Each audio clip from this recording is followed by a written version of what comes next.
Aloha and welcome to our lecture today. We are going to talk about a subject that is very complex, and we are going to do our best to take this topic and very simply try and get a sense of what it is that the kidneys do. And so the kidneys are one of our most complex organs, and we're going to take this topic kind of piece by piece. We're going to discuss the specific things that the kidneys do. I'm going to explain it as simply as I can to you. I want to encourage you at this point, for sure, if you haven't been diving into your textbook, I would encourage you to do so. This textbook is for a good reason. What this textbook can help you do is take information from my lecture, right? So you're going to watch me give the lecture, you're going to watch the slides, and then you're going to finish and you're going to say, well, I think I understood everything that Mary was talking about, but gosh, it would really be helpful if I could get more of an explanation on this or that. That is where you dive into your textbook, okay? Textbooks are references. It's a way for you to go back after lecture and really take a deeper dive into the topic, okay? And so again, I want to encourage you to watch the lecture and then go into your textbook and study some of these things in more detail. All right, so let's get started. We're going to talk about the kidneys today, and the kidneys are filters, and many substances pass through the filters and are excreted into our urine. So let's take a look here at our urinary tract, and we can see that we can see the kidneys there. We can see our ureters that are attached to our kidneys, which are attached to our bladder, which is where our urine gets stored before it is excreted from our body through the urethra. So our kidneys filter about half a cup of blood every minute, removing wastes such as uric acid and excess water to make urine. Urine flows from the kidneys to the bladder through these two thin tubes of muscle called the ureters, and there's one on each side of our bladder. And then our bladder stores our urine. So the nephron is actually the functional unit of the kidney. There are about 1 million of these nephrons, which actually make up the kidneys. And these nephrons filter the blood. And like I mentioned before, some substances are retained back into the blood, and other substances are excreted through the urine that gets created. So we're going to talk about the glomerulus first. And this is the first filter. So as blood flows into each nephron, it enters a cluster of these tiny blood vessels called the glomerulus. And the glomerulus allows for smaller molecules, wastes, and fluid, mostly water, to pass into the next part of the nephron called the renal tubule. But we're going to take a look at the glomerulus first. So here's a blow-up of the glomerulus, and we can see there's an afferent arteriole where the blood enters in. It goes through the glomerulus, through the renal tubules, and after all of the filtering takes place, it comes back out through the afferent arteriole, okay? So, if we have an animation, this is kind of what it would look like. So we see that blood coming in, we see it going into the glomerulus, then into all of the renal tubules, which we'll talk about too, and then it comes back out. So it's in this filter, in this part of the filtering unit, that our filtrate or our pre-urine is created. if we take a different type of view of the glomerulus, we can see actual blood cells moving through as this pre-urine is created, all right? And so what's happening is certain substances are being kept into the blood, and they're moving through. Other substances are actually being concentrated into the urine to be excreted as waste, all right? So this glomerulus filters the blood, and some molecules are reabsorbed, like glucose, for example, gets reabsorbed into the blood, and other molecules are excreted in the urine, like urea and creatinine, okay?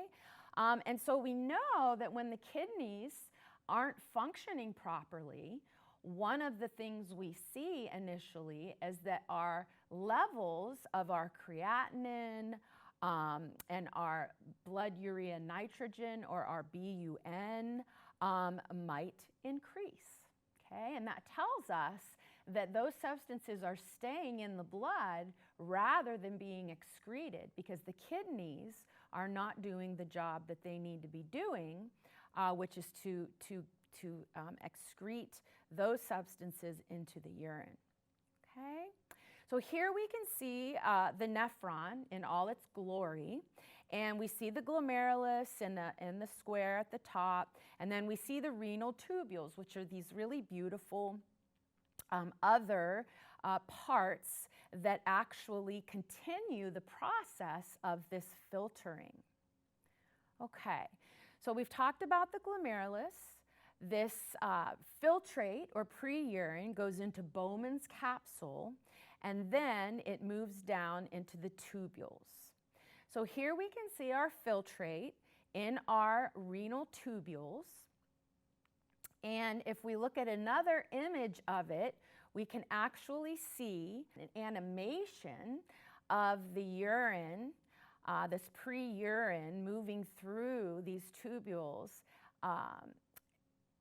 as some substances are reabsorbed and other substances are excreted, okay? So that's what this whole system is about.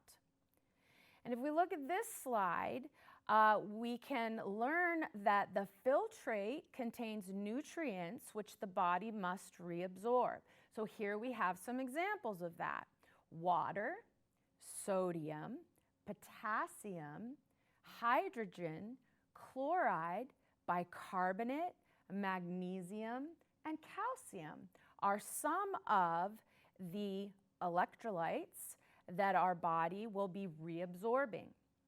And so what happens is the filtrate contains these nutrients which the body will be reabsorbing.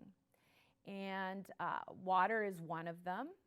So if we watch what happens here, as the water gets reabsorbed back into the blood, what's happening to our filtrate? It's being more concentrated. The color is changing. It's getting more of a yellowish color because it's actually being concentrated with the waste products, and it's also got less water in it, and it's now going to be excreted from the body, okay? So sodium is one of the electrolytes that gets reabsorbed into the blood.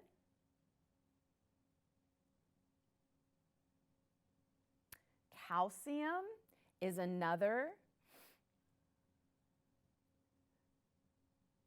Okay, gets reabsorbed into the blood. Magnesium is another, which gets reabsorbed back into the blood from this filtrate. Now remember, we're still talking about the renal tubules, okay? So when we started, we first talked about the glomerulus, and then we said that the pre-urine or the filtrate was going to be in Bowman's capsule and then go into the renal tubules. So now we're in the renal tubules. But here's the other part of it. It also contains toxins. the blood does, like uric acid, for example, which the body must excrete, all right? So we don't want the uric acid to stay in our blood. We want the uric acid to be excreted through the urine, okay? All right, so water has an affinity for salt. So water follows salt. So the more salt that ends up in our urine, the more water will continue to follow that, and that will help rid the body of excess fluid, okay? So we actually have drugs that we give our patients that actually cause this to happen. So if we have a patient and they have excess fluid on their body that we want to be excreted, we give them a loop diuretic, okay? So the first example we're going to look at is Lasix or furosemide. This is a drug that we often give in the clinical setting.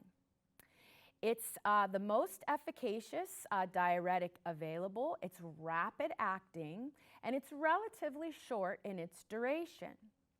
And what it does is it inhibits the sodium chloride reabsorption in the thick ascending loop of Henle in our distal tubules, okay?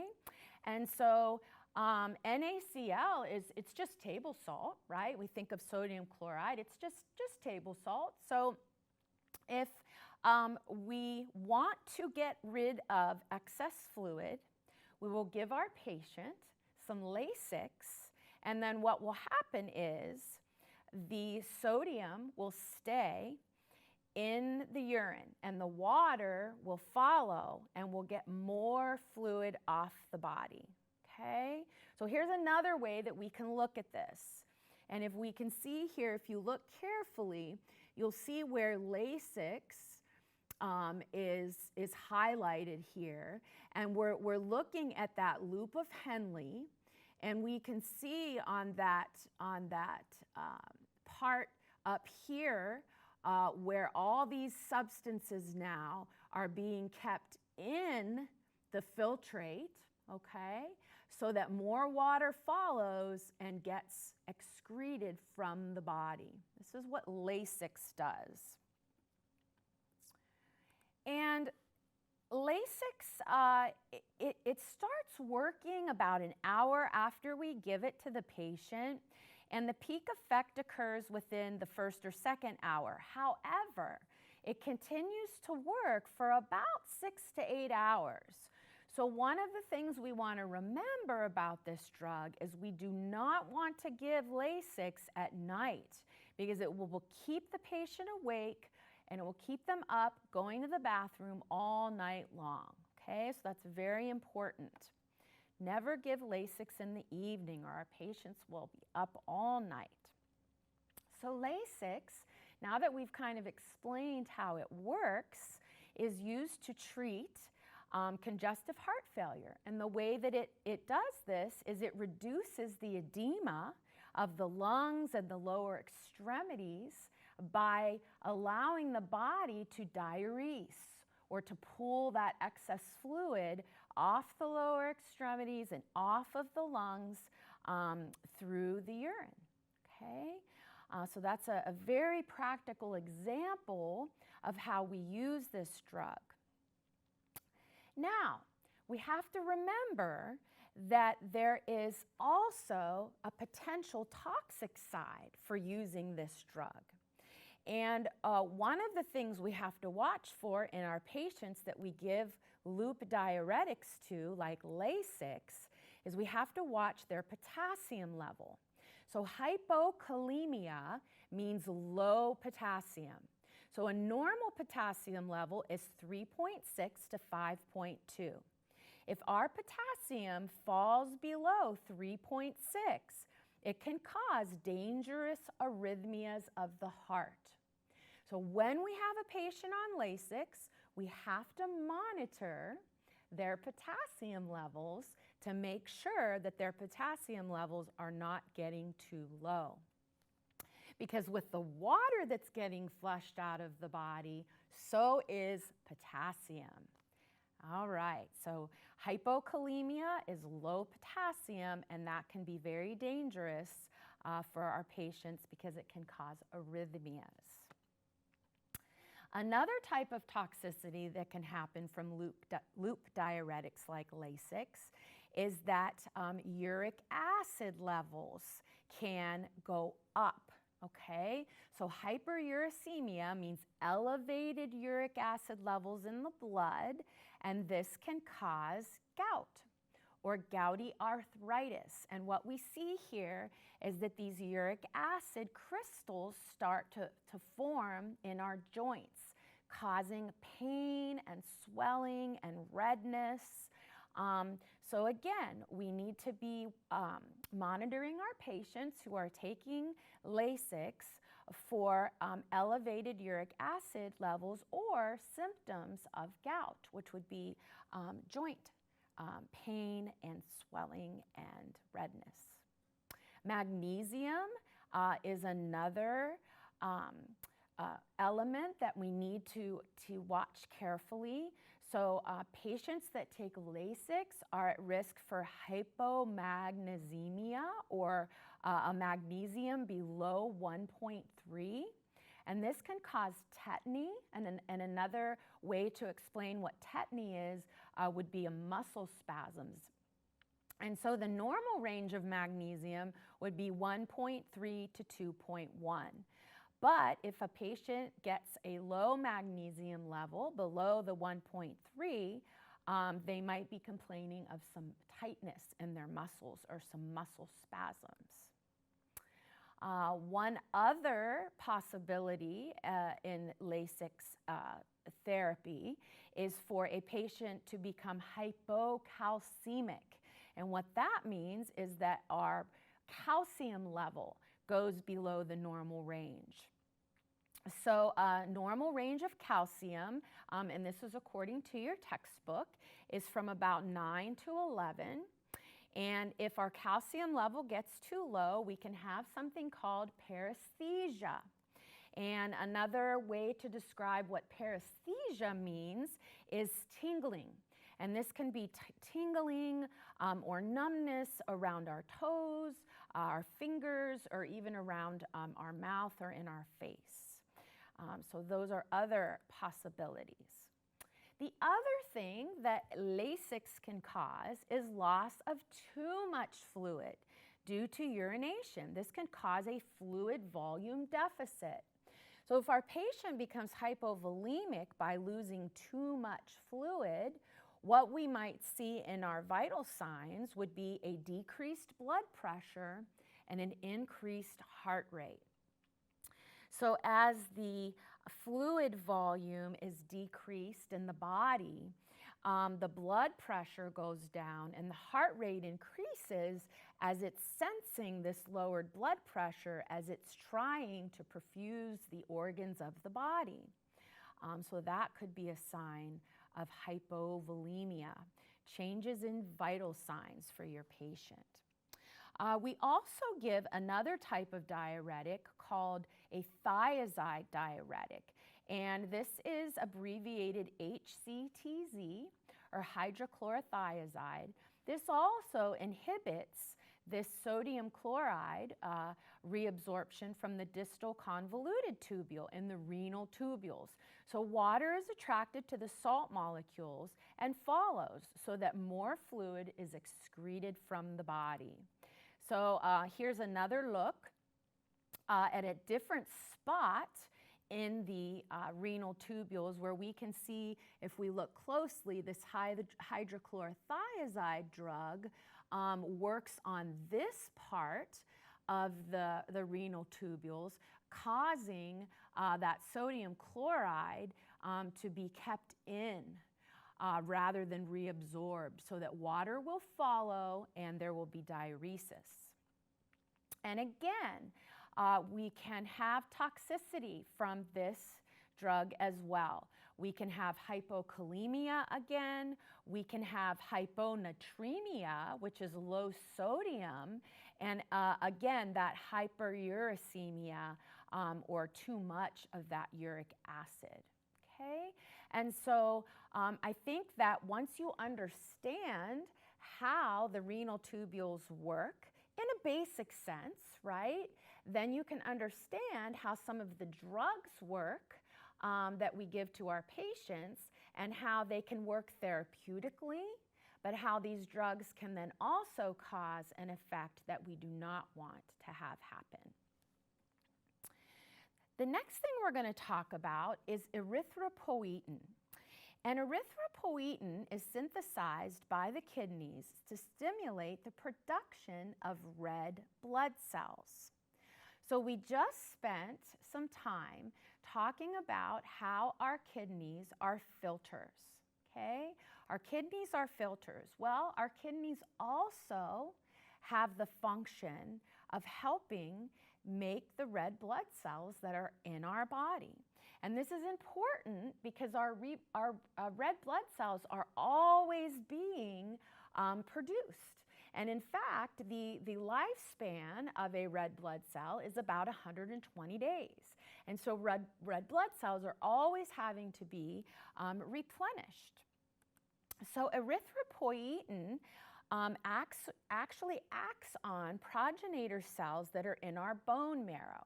So it's actually in our bone marrow that our red blood cells, our white blood cells, and our platelets are made. And so without erythropoietin, we can have problems with anemia, right? So if we look at this slide, we can see the red blood cells go through a process of maturation. And so these are the different stages that our red blood cells go through before they become an erythrocyte, which is a fully mature red blood cell. And so our kidneys are very instrumental in the production of erythropoietin, which acts on the progenitor cells in our bone marrow to make our red blood cells. So sometimes when we have patients that have problems with their kidneys, we do not have enough erythropoietin being produced. And what happens in that case is our patients can become anemic. And we actually have a drug now called Epigen. Epigen or Procrit or EPO are the different ways that this drug is referred to. And this is a drug that we can actually give our patients to stimulate the production of red blood cells, all right? And so this drug is quite expensive. And it is effective at helping our patients, sometimes our patients with kidney failure, replenish their red blood cells.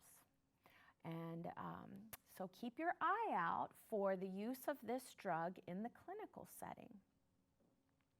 So that is another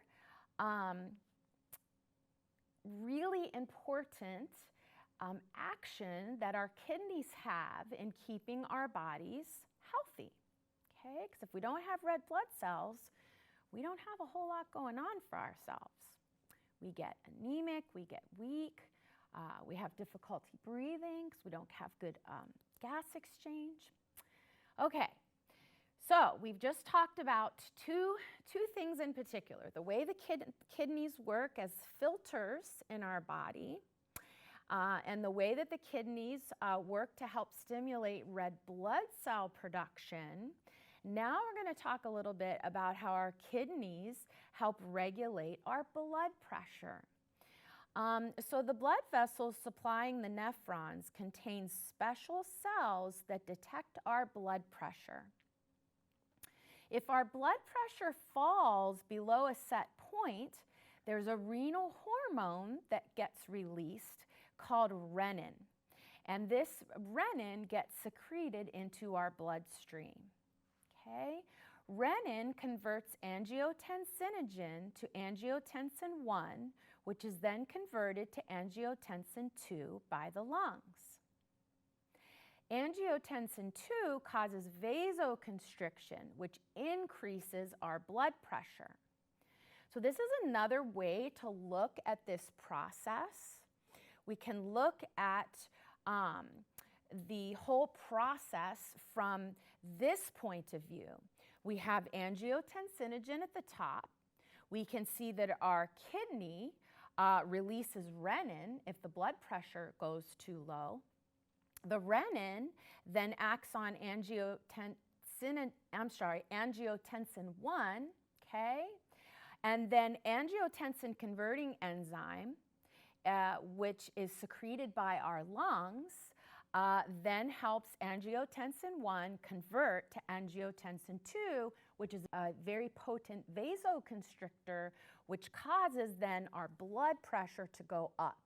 Now, a very interesting point here is that ACE inhibitors are a type of drug that we also give to our patients, right? We give drugs like lisinopril to help. It has a protective effect on our kidneys, can also be used for decreasing blood pressure.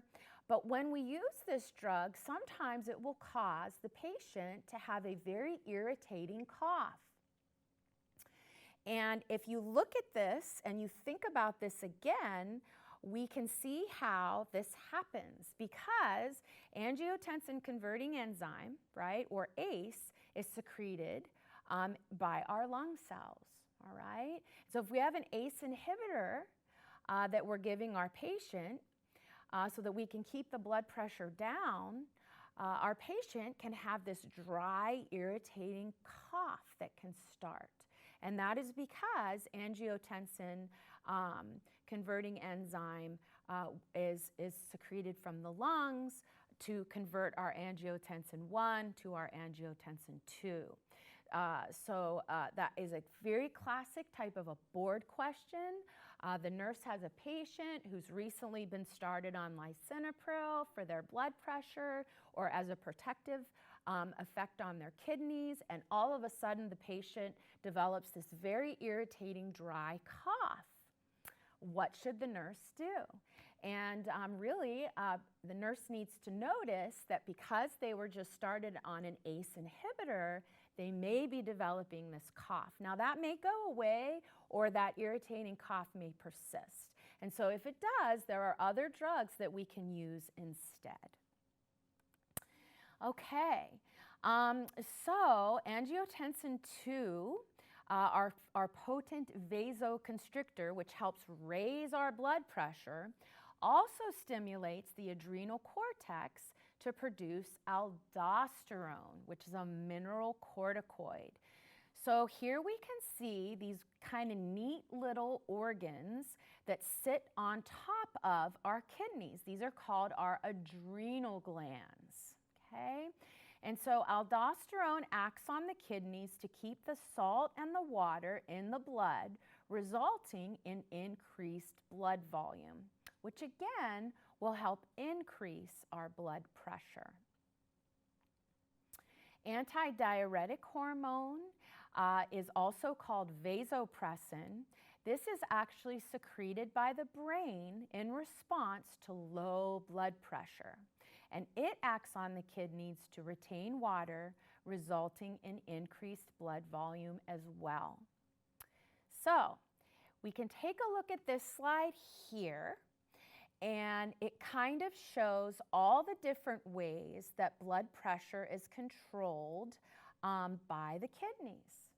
And so if you want, you can take some time studying this particular slide, which really kind of goes through everything that I just discussed kind of in one place. It's kind of this one concentrated place where you can learn about how blood pressure is controlled by our kidneys.